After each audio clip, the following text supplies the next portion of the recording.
In this video, I'm going to be talking about Mycoplasma pneumoniae, the cause of walking pneumonia. This is going to be a scene about a game of pond hockey, and we've named it Walking on Thin Ice. So let's start drawing this scene. And here's our frozen pond, where the people will be playing pond hockey.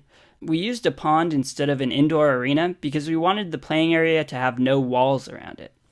And we're using this imagery to help you remember that mycoplasma actually has no cell wall, and without a wall, it can't appear on gram stain. Though mycoplasma don't have a cell wall, they do have their own special plasma membrane. And they have cholesterol in their cell membrane. They're the only bacteria that have this. These sterols act to stabilize the cell membrane, but also allow them to be more flexible. So we'll help you remember this by drawing a goal here, and pretend the net represents the cell membrane. If you look at the pattern of the net, you'll see a bunch of ringed structures with 6 points, a lot like a benzene ring. This is because the molecular structure of a sterol is actually a 4-ring structure, and we've highlighted 4 so that it looks like a sterol. And just like we've represented our net as being composed of a bunch of cholesterol molecules, so is the mycoplasma cell membrane. Actually, you may remember from biochem that all eukaryotic cells have sterols in their membrane. So this is somewhat unique for a bacteria to have this feature. Now I'll move on to the clinical presentation of a Mycoplasma pneumoniae infection. Mycoplasma causes an atypical pneumonia, much like Legionella or Chlamydophila pneumoniae. And remember, these are referred to as atypical pneumonias because you can't readily culture and isolate a microbe. And specifically, mycoplasma causes a disease often referred to as a walking pneumonia.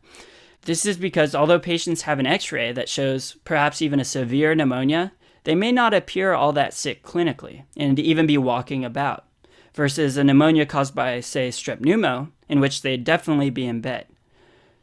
So as far as clinical presentation, all you really need to remember for step 1 is that the X-ray appears much worse than the patients do clinically. And the X-ray may just be described in the question stem as having a reticulonodular or patchy infiltrate. And to help you remember this patchy infiltrate, we're going to draw a patchy collection of clouds in the sky. Notice now it seems like it's horrible weather for pond hockey, like there's going to be a terrible storm because of these patchy clouds. Well, the weather, just like the X-ray, looks much worse than it actually is. This is actually a great day for playing pond hockey. So now let's draw our players and referee, and you'll notice the referee looks like he's walking on the ice, and that's your cue for walking pneumonia. Now let's talk a little bit about the demographic most at risk for mycoplasma infections. Question stems may go out of their way to describe this demographic and really clue you in on the bug. So mycoplasma infections have an increased incidence in young adults, especially in areas of close contact. And one way they often clue you in on this is to talk about a military recruit, because they're both young and in close quarters. So to help you remember this, we're going to make our goalie's uniform a military camo jersey. And to remember that it occurs in young adults, well, we have young adults playing hockey, but we'll also add the number 30 with a less than sign in front of it. So altogether, it happens in young adults, especially military recruits. So these should be strong enough to help you make these associations. So now let's say a question stem does give you a young adult with pneumonia symptoms who happens to be a military recruit, and now you're pretty confident that you're dealing with a mycoplasma infection. How do you confirm your diagnosis? Well, unfortunately, culturing takes a long time, takes about a week, and it requires a special media, so it's not really routinely done.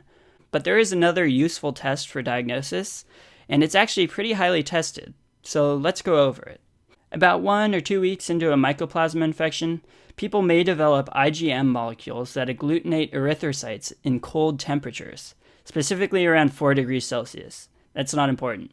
But what is important is that these are called cold agglutinins, and they're only present in about 50 to 70% of the patients, so it's not terribly sensitive. But again, I said it does tend to be tested, so we'll put in a nice memory hook for this.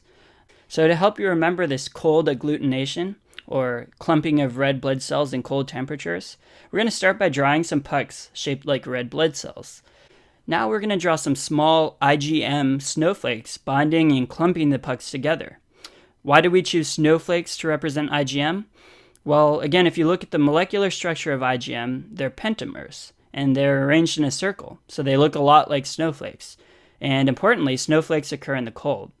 So we're going to have our IgM pentamer snowflakes connecting the red blood cells in the cold, which means cold agglutination. And you should also keep in the back of your mind that this process can lead to the lysis of red blood cells.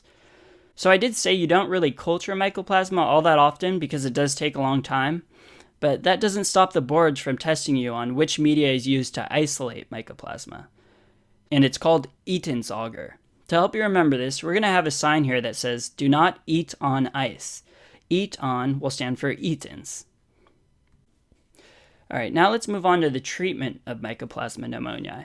A lot of antibiotics we use commonly target the cell wall, but since Mycoplasma has no cell wall, we're obviously not going to be able to use any of those antibiotics. So instead, a good choice would be to use macrolides, such as erythromycin or zithromycin.